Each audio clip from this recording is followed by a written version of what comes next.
दोस्तों, बार बार संकेत देने के बाद भी शिष्य गुरु की बात टालता रहा और देखते ही देखते एक दिन शिष्य और उन गुरु की जान पर बनाई। शिष्य ने गुरु से कहा, हे गुरु है, ये मेरी गलती है और मेरी ही गलती के कारण ये सब हो रहा है।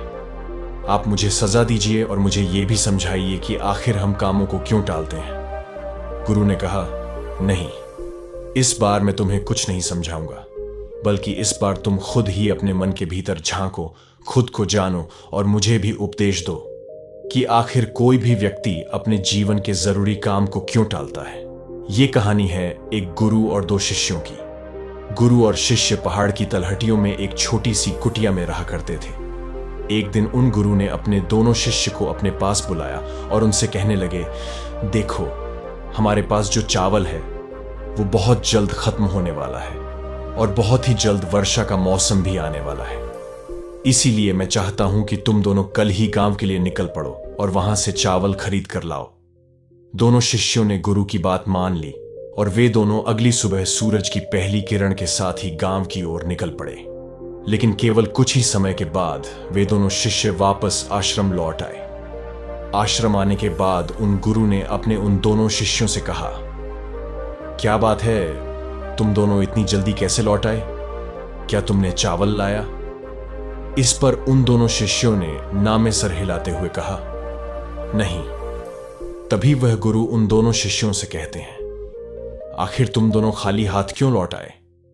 तभी उन दोनों में से एक शिष्य कहता है, हे गुरुवर, गांव की ओर जाने के लिए जो नदी हमें पार करनी पड़ती है, उस पर जो पुल बनाया गया है वो लकड़ी का पुल पूरी तरह से झरझर हो चुका है। यदि हम उस पर चलकर जाएंगे तो इससे बहुत खतरा हो सकता है, हमारी जान भी जा सकती है। तभी वह गुरु उन दोनों शिष्यों से कहते हैं, तो क्या तुम किसी और रास्ते से गांव की ओर नहीं जा सकते थे? इस पर पहला शिष्य उन गुरु की इस बात का जवाब देते हुए कहता है, हे गुरुवर, दूसरा रास्ता बहुत लंबा और बहुत कठिन है और रास्ते में मैंने कई लोगों को यह कहते हुए भी सुना है कि उस पुल की मरम्मत बहुत जल्द ही हो जाएगी और मुझे तो यही लगता है कि हमें पुल के ठीक होने का इंतजार करना ही चाहिए। पहले शिष्य का जवाब सुनकर उन गुरु ने अपने दूसरे शिष्य की तरफ देखा, जो बिल्कुल चुपचाप खड़ा था और वह अपनी गुरु की किसी भी बात का कोई जवाब नहीं दे रहा था, क्योंकि अब भी वह इस समस्या के समाधान के बारे में सोच रहा था। कुछ दिन ऐसे ही बीत गए। तभी एक दिन फिर से उन गुरु ने अपने दोनों शिष्यों से कहा, देखो, चावल बहुत जल्द खत्म होने वाले हैं। तुम दोनों को गांव की ओर निकलना चाहिए और जल्द से जल्द गांव से चावल लेकर आना चाहिए, अन्यथा हम सभी को भूखा ही सोना पड़ जाएगा। उन गुरु की आज्ञा पाकर वे दोनों शिष्य अगले ही दिन फिर से गांव की ओर निकल पड़ते हैं। कुछ ही देर बाद पहला शिष्य वापस लौट आया। जब उन गुरु ने उसके वापस आने का कारण पूछा, तब वो शिष्य उन गुरु से कहता है, हे गुरुवर, अभी तक पुल की मुरम्मत का काम पूरा नहीं हुआ है और वहां के आसपास के लोग यही कह रहे हैं कि पुल की मरम्मत का काम जल्द ही पूरा हो जाएगा, क्योंकि पुल बनने का कार्य शुरू हो चुका है। इसलिए मुझे लगता है कि हमें और थोड़ा सा इंतजार कर लेना चाहिए। अपने शिष्य के मुख से यह सुनकर गुरु उस शिष्य से कहते हैं, तुम्हारा गुरु भाई कहाँ है? वो कहाँ गया? इस पर वो पहला शिष्य जवाब देते हुए कहता है, हे गुरुवर, वो तो लंबे रास्ते की ओर गया है। वह रास्ता बहुत लंबा और कठिन है और सबसे अजीब बात तो यह है कि हमने कभी भी उस रास्ते पर कभी सफर नहीं किया। वो रास्ता हमारे लिए अनजान भी है, जिस कारण उसे कई तरह की परेशानियां भी उठानी पड़ सकती हैं। वह तो बेवजह ही परेशान हो रहा है।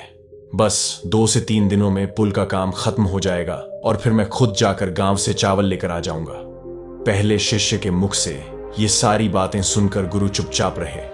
उन्होंने उससे कुछ भी न कहा और देखते ही देखते कुछ दिन और बीत गए। करीब 3 दिनों के बाद आखिरकार वो दिन भी आ गया जब चावल पूरी तरह से खत्म हो चुके थे। तभी उन गुरु ने अपने उस पहले शिष्य से कहा, तुम अभी के अभी जाओ, अन्यथा इस बरसात के मौसम में हमें भूखे पेट ही सोना पड़ेगा। उस शिष्य ने गुरु की बात मानी। वो तुरंत ही गांव की ओर चल पड़ा और कुछ ही देर के बाद शिष्य वापस लौट आया। जब उन गुरु ने उस विषय से वापस आने का कारण पूछा, तो इस पर वह शिष्य उदास स्वरों में उन गुरु से कहता है, हे गुरुवर, मुझे क्षमा करें। पुल तो पूरी तरह से बनकर तैयार था, लेकिन इतनी बारिश के कारण वह पुल फिर से टूट गया। उस नदी में बाढ़ आ चुकी है, चारों तरफ केवल पानी ही पानी है। और सुनने में तो यह भी आ रहा है कि जिस लंबे रास्ते की आप बात कर रहे थे, वो लंबा रास्ता भी पानी के कारण पूरी तरह से बंद हो चुका है। हे गुरुवर, मुझे क्षमा करे, मेरे ही कारण आज आपको भूखा सोना पड़ेगा। उस रात शिष्य और गुरु दोनों ही भूखे सो गए और उस दिन के करीब 2 दिनों बाद वो दूसरा शिष्य गांव से वापस लौट आया। वो शिष्य अपने साथ चावल के साथ और भी बाकी सामान लेकर आया था। यदि पहला शिष्य तुरंत दौड़ता हुआ उन गुरु के पास गया और उनसे कहने लगा, हे गुरुवर, मुझे क्षमा करे, लेकिन मेरी ही गलती के कारण आपको 2 रातों तक भूखा सोना पड़ा। लेकिन अब ऐसा नहीं होगा। मेरा गुरु भाई आ चुका है और वो अपने साथ चावल और अन्य बाकी सामग्री भी लेकर आया है। यदि वो जल्द ही ना लौटता तो बहुत मुसीबत उठानी पड़ जाती। हे गुरुवर, मुझसे बहुत बड़ी गलती हो गई, मुझे सजा दीजिए, मुझे उपदेश दीजिए। इस पर वह गुरुवर मुस्कुराने लगे और अपने उस पहले शिष्य से कहते हैं, कम से कम तुम्हें अपनी गलती का एहसास है, इससे बड़ी बात और कोई नहीं हो सकती। इसीलिए अब तुम खुद ही अपनी गलती के बारे में सोचो और ध्यान रहे कि इस बारे में अत्यंत गहराई से सोचना। आखिर क्यों तुम इतना जरूरी काम टालते रहे? आखिर एक इंसान का मन जरूरी कामों को क्यों टालता रहता है? और जब तुम इस प्रश्न का जवाब जान लो, तब तुम मुझे उपदेश देना। यही तुम्हारी शिक्षा और यही तुम्हारा प्रायश्चित होगा। उन गुरु की आज्ञा अनुसार वो पहला शिष्य उस बारे में सोचता रहा। वो पूरी रात सो नहीं पाया। पिछले 10 दिन के अंदर बीते हुई सारी घटनाएं उसकी आंखों के सामने गुजर रही थी। वह यह नहीं समझ पा रहा था कि आखिर उसने इतना जरूरी काम क्यों डाला।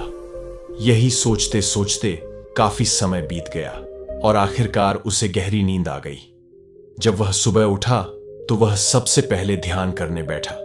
ध्यान करते वक्त जब उसका मन शांत हुआ तो उसके मन में एक दृश्य प्रकट हुआ।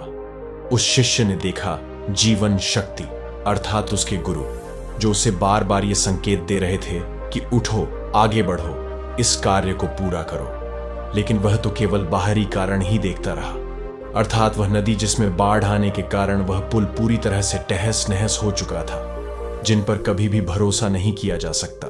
वो तो झूठी उम्मीद लगाए बैठा था कि पुल जब तैयार हो जाएगा तब वह गांव जाकर चावल ले आएगा, और चावल अर्थात वो समय जो दिन ब दिन घटता जा रहा था। और आखिर में उसे यह दिखाई दिया कि मैं ही वो इंसान हूं जो अपने मन के वश में आकर इन जरूरी कार्य को टालता रहा। वह तुरंत ही ध्यान से उठा और उसने सारी बातें जाकर अपने गुरु को बताई। इस बार वो गुरु मुस्कुराने लगे और उन्होंने अपने शिष्य से कहा, यह तो बहुत अच्छी बात है, तुमने सूक्ष्म दृष्टि से इस ज्ञान को अर्जित किया है, इसलिए तुम और ध्यान में गहरे उतरो, तुम्हें अवश्य ही इस प्रश्न का जवाब मिल जाएगा। शिष्य एक बार फिर से बैठकर यह सोचने लगा कि चावल लाना अत्यधिक जरूरी काम था, फिर भी मैं उस कार्य को क्यों टालता रहा। वो शिष्य एक बार फिर से ध्यान में बैठ गया और तब उसने ये महसूस किया कि हमारा बड़बोलापन ही हमारी बुद्धि के विपरीत काम करता है और शांति में ही उत्तर प्रकट होते हैं। अर्थात जब भी हम किसी कार्य को करना चाहते हैं तो उससे पहले हम बाहरी कारण को देखते हैं, क्योंकि हमारा मन बहुत आलसी है और उसे आराम चाहिए, जिस कारण वह तरह तरह की तरकीबें खोजता है, तरह तरह के बहाने खोजता है ताकि हमें वह कार्य ना करना पड़े, और इसी कारण वो तरह तरह के उत्तर भी प्रकट करता है। लेकिन जब हम शांति से एक जगह बैठ जाते हैं और उस समस्या पर विचार करते हैं तो हमें उसका उत्तर जरूर मिलता है। वो कुछ देर और इसी तरह से ध्यान में बैठा रहा, तभी उसके भीतर एक आवाज आई कि मन कठिन काम को इसलिए टालता है क्योंकि उसे अंदर ही अंदर ये लगता है कि वो इस कार्य को नहीं कर सकता, क्योंकि कार्य करके उसे कोई लाभ नहीं होने वाला, जिस कारण वो हमारे भीतर तरह तरह की तरकीबें और तरह तरह के बहाने पैदा करता है और हम उस कार्य से बचना चाहते हैं। इसी कारण हम उस कार्य को टालने लगते हैं। तभी उस शिष्य ने एक और बात का अनुभव किया। वो मन ही मन ये सोच रहा था कि जिस लंबे रास्ते की बात गुरुवर कर रहे हैं वो रास्ता तो बहुत कठिन और लंबा है। उस रास्ते पर मैं नहीं चल पाऊंगा, क्योंकि मैं मेहनत करने से बचना चाहता था। मैं उतने लंबे रास्ते से गांव जाने के लिए बचना चाहता था। कुछ देर और शांत रहने के बाद वो शिष्य अपने आप ही अपने मन से ही कहता है, शायद उस रास्ते पर उस जंगल से भी मुझे डर लग रहा था जहां पर चोर और जंगली जानवर रहते हैं। इसी कारण मेरा मन कम जोखिम वाले रास्ते को अपनाना चाहता था, अर्थात वह पुल। और इसी कारण मैं उस पुल के बनने का इंतजार भी कर रहा था। तभी उसे इस बात का एहसास हुआ कि काम टालने के पीछे जो डर होता है वो हमारे अंतर्मन में ही छिपा होता है। ध्यान में और गहराई में उतरने की वजह से उस शिष्य ने एक और साफ दृश्य देखा। उस दृश्य में उसने ये देखा कि जो सबसे कम जोखिम वाला रास्ता था, अर्थात अब वह पुल जो सफर शुरू होने के पहले तो दिखता है, जिससे हमें ये एहसास होता है कि हम बहुत जल्द उस कार्य को कर लेंगे। ये कार्य इस पुल के द्वारा बहुत आसान हो जाएगा, लेकिन वास्तविकता में वो पुल हमारे डर का ही एक प्रतिबिंब है। इसका अर्थ यह हुआ कि हमें खुद पर ही शक है। हम खुद पर ही विश्वास नहीं कर पाते कि हम लंबे रास्ते को भी तय कर सकते हैं और अपनी मंजिल तक पहुंच सकते हैं। वास्तविकता में यदि आप इसकी गहराई तक जाएंगे तो आपको इसका एक ही जवाब मिलेगा। असल में कोई भी व्यक्ति किसी काम को नहीं टालता, बल्कि एक व्यक्ति खुद को आगे बढ़ने से रोकता है, नए सफर पर चलने से रोकता है, खुद को नई मंजिल पाने से रोकता है। यदि आप भी चाहते हैं कि आप भी छोटे रास्ते से आगे बढ़ सके, तो ये आपको आपके अनुभव और आपकी बुद्धि के कारण ही मिल पाएगा। हमारी बुद्धि और अनुभव ही वो पुल है जो हमारे सामने शॉर्टकट के रूप में प्रकट होते हैं। इतना कुछ जानने के बाद वो शिष्य बहुत प्रसन्न हुआ, लेकिन अब की बार वह अपने गुरु के पास नहीं गया, बल्कि उसने अपने आप से ही एक और सवाल किया कि आखिर इस डर के बारे में मैंने पहले क्यों नहीं सोचा। जब मैं उतने जरूरी काम को टाल रहा था, तब मैंने अपनी इस गलती का एहसास क्यों नहीं किया।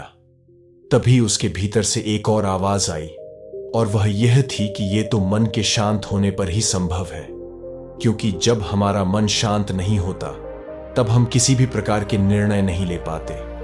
जब हमारे मस्तिष्क पर कोई डर हावी होता है या परिस्थितियां हावी होती हैं, तो हम कभी भी मन को शांत नहीं रख पाते, और यही कारण है कि हम उन परिस्थितियों के सामने हार मान लेते हैं, उन डरों को अपने ऊपर हावी होने देते हैं। इसलिए हम डर का असली कारण, अर्थात काम को टालने का कारण भी पहचान नहीं पाते।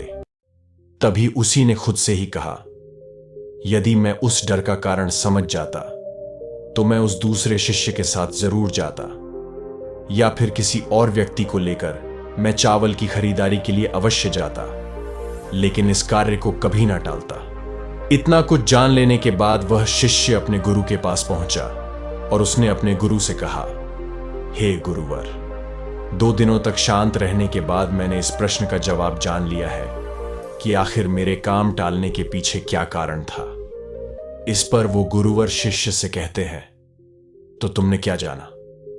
इस पर वो शिष्य कहता है, हम मनुष्य के भीतर किसी भी काम को करने से पहले मन के भीतर एक डर होता है, और उसी डर के कारण हम किसी भी कार्य को टालते हैं, और इसी कारण हम किसी भी कार्य को करने से बचना चाहते हैं। लेकिन अगर हम इस कार्य को करना है तो हमें शांत रहकर अपने मन से इस डर को निकालना होगा। तभी हम उस कार्य को आसानी से कर सकेंगे। तभी हमारे अंदर वो क्षमता और वो शक्ति भी जागृत होगी जिससे हम बड़ी से बड़ी मंजिल भी प्राप्त कर सकते हैं। इस पर वो गुरु मुस्कुराने लगे और उसी से कहते हैं, अच्छा तो ठीक है, अब मुझे ये बताओ कि काम टालने की इस आदत से हमें मुक्ति कैसे मिलेंगे।